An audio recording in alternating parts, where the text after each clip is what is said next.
This is part 1 of 3 in a series discussing the Straw Hat Blackbeard matchups. The first part is going to be discussing the 10th Straw Hat, the second part is going to be discussing the 10th Titanic Captain, and the third part is going to be matching them up. So, why do I think Koby is going to be the 10th Straw Hat? Well, to answer that question, we first need to ask if there'll be a 10th Straw Hat, to which the answer is yes. Firstly, Luffy said he wanted 10 men at the start of his journey, and the One Piece magazine clarified that this means 10 crewmates other than himself, meaning that as we currently have a captain and 9 crewmates, there is still a 10th Straw Hat yet to join. Adding to this is the fact that the Blackbeard pirates have 1 captain and 10 Titanic captains, the name for Blackbeard's commanders, many of which parallel the Straw Hat commanders, likely for the purposes of 1v1 matchups between each of them, pitting the dark version of the Straw Hat crew against the real Straw Hat crew themselves. 9 Straw Hats, 10 Titanic captains, a 10th Straw Hat needs to join to complete the roster by the time the Blackbeard fight happens, which will likely be before Laugh Tale, as that's what Luffy and Blackbeard are competing over. In other words, very soon. And this is the first key reason why I believe it will be Koby to fill in that last slot. Koby has recently been kidnapped by Blackbeard for reasons yet unknown. However, what this means on a meta level is that Koby will re-enter the Straw Hats' lives at the same time the Blackbeard pirates do, which itself will probably be when the 2 crews fight and the Straw Hat Blackbeard matchups finally take place. At which point, Koby will already be wanting for the Straw Hats to emerge victorious over Blackbeard, due to his extreme fondness for Luffy and his not wanting to be captured by Blackbeard again. Koby's going to want to assist the Straw Hats in any way he can, and we're in need of a 10th person to fight whichever Titanic captain remains after the other 9 have their hands full. But okay, by now you're probably thinking that there's no way Koby is strong enough to be a Straw Hat nor fight any of Blackbeard's Titanic captains. To which I say, no, you're wrong.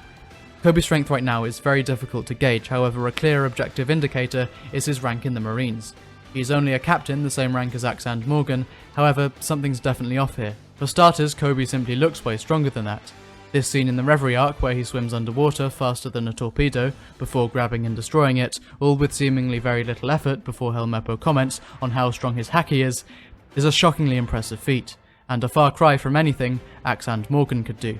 In fact, it's a greater feat than what we've seen from any Vice Admiral, excluding of course Garp, who's obviously an exception. Many of these Vice Admirals, when they do get a chance to do something, often fail spectacularly, see Vice Admiral Yamakagi. I'd hazard to say that Koby's real strength is easily that of a Vice Admiral. First of all, Koby knows observation and armament haki, a requirement of all Vice Admirals. Second, he's the only one in the scene in chapter 1059 to survive being turned to stone by Boa Hancock, something we know directly correlates to one's strength of will, a feat only seen once before when another Vice Admiral did it in manga. In fact, Koby even survives the blast over 2 other Blackbeard commanders and another Vice Admiral. There's also the fact that in the few weeks of training between Luffy and Koby's 2 meetings, Koby went from chore boy to Chief Petty Officer, going up 6 ranks.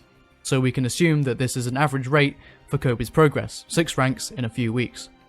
Then, in the 2 years of training during the time skip, after likely becoming even more versed in the 6 powers, after learning haki, a key feature of Vice Admirals, after generally getting significantly stronger, and oh yeah, after becoming the quote, hero of the Rocky Port incident, Koby goes up 8 ranks to captain, again the same rank as Morgan. Garp becoming the hero of God Valley means that for decades to come, he was repeatedly offered the rank of Admiral, and turned it down because each time, he openly detests the Celestial Dragons. An indiscretion that would get anyone else killed, yet Garp just gets off scot-free. Koby does something similar, and virtually nothing. Clearly, there's something going on here. Koby's rank as a captain is antithetical to everything else we know about his true level of strength. So, what's the reason for this? I think Akainu just doesn't like him, and he's using his position as Fleet Admiral to barely let Koby progress in the Marines. I'd argue he'd still be kept at the Chief Petty Officer rank he was pre-timeskip if it weren't for the hero of Rocky Port thing, which we've seen through Garp's similar case for God Valley nets one loads of leeway. Likely because it's a public thing, and if there's one thing the world government have been shown time and time again to care about above anything else, it's public perception. Yes, I'm implying that the Gorosei told Akainu to raise Koby's rank, deal with it. So I've established that Koby is clearly powerful enough to join the crew, just his knowledge of haki alone puts him over half the crewmates, but is there anything else? Well, for starters, Koby simply has the right kind of personality to be a Straw Hat. He has his own gimmicks that Oda can water him down to, like he does with every Straw Hat after the arc they're introduced in, like cowardly, scared, etc. He has the motivation, he's clearly extremely fond of Luffy, even after 2 years. He's also been liberated from a life of captivity/debt, like literally all the other Straw Hats. Another informal requirement for being a Straw Hat is a far-off dream that will likely be achieved at the end of the story, that could only be possible through growing with the Straw Hats. Koby has his, to become an admiral of the Navy, and the reason this requires the Straw Hats is because he's never going to reach that rank naturally due to the intervention of Akainu. The only way he's going to become an admiral is if Akainu gets out of office, something that, let's be real, is only going to happen by force. And guess what?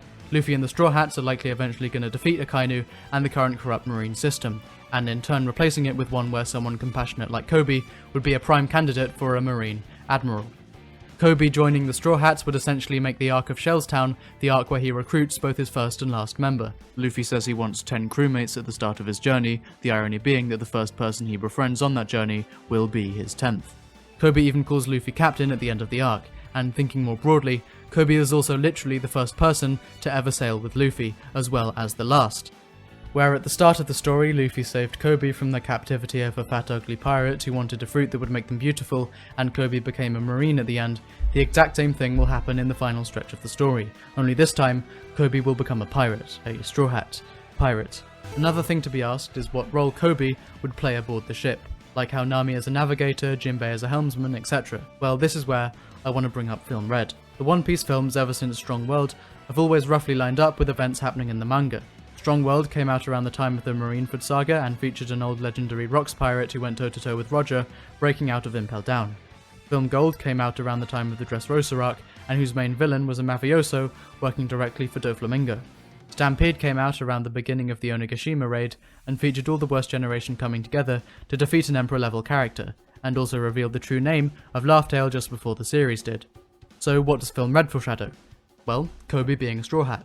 During the final act of the film, the Straw Hats and Koby pair up and work effortlessly alongside each other, and Koby's role in the crew seems to be that of a tactician or a planner, coordinating the Straw Hats as a unit, which makes sense with his previous role as a marine, and specifically a marine captain who would have been used to a world where this kind of planning, dividing and coordinating of forces would be commonplace.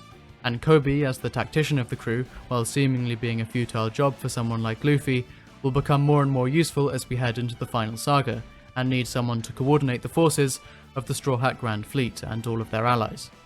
Thinking about it from purely this perspective, it makes sense why Oda would wait so long on introducing the final Straw Hat if their role is of a tactician, as it's something that would only be really useful in the final saga, with the final war and possibly the fight against Blackbeard if the Grand Fleet gets involved.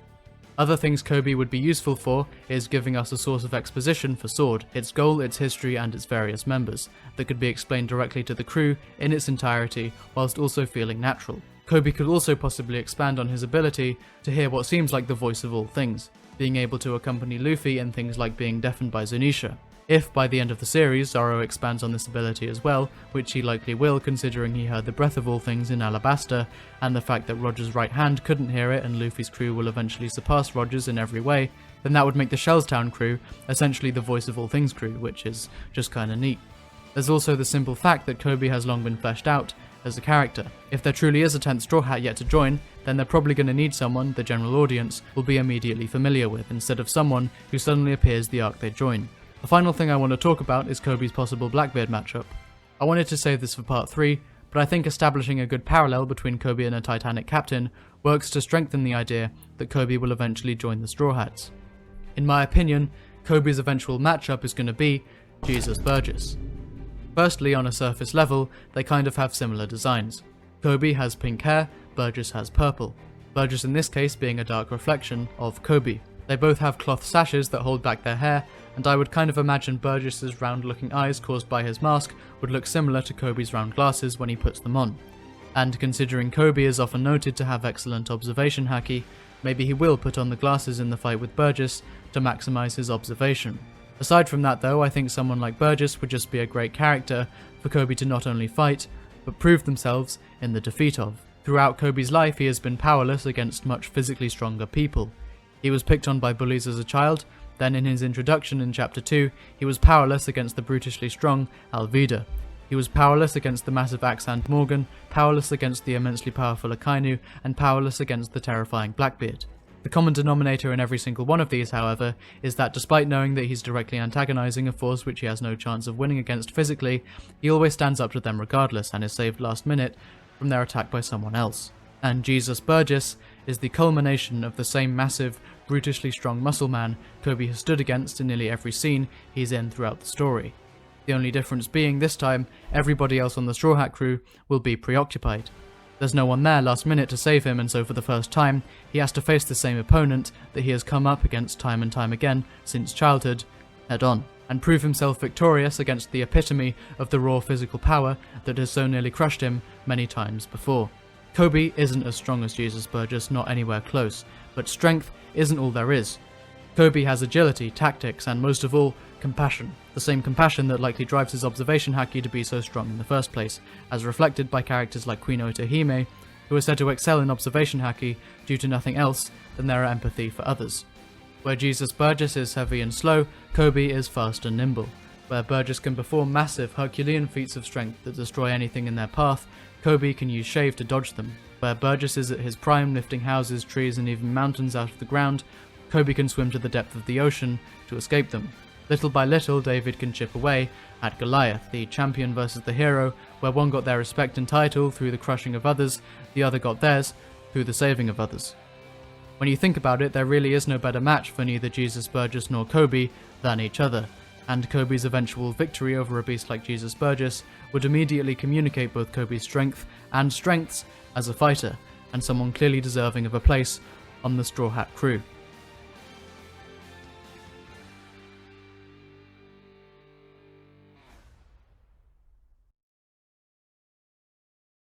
This scene in the Reverie arc, where he swims underwater faster than a torpedo before grabbing and destroying it, all with seemingly very little effort, before Helmeppo comments,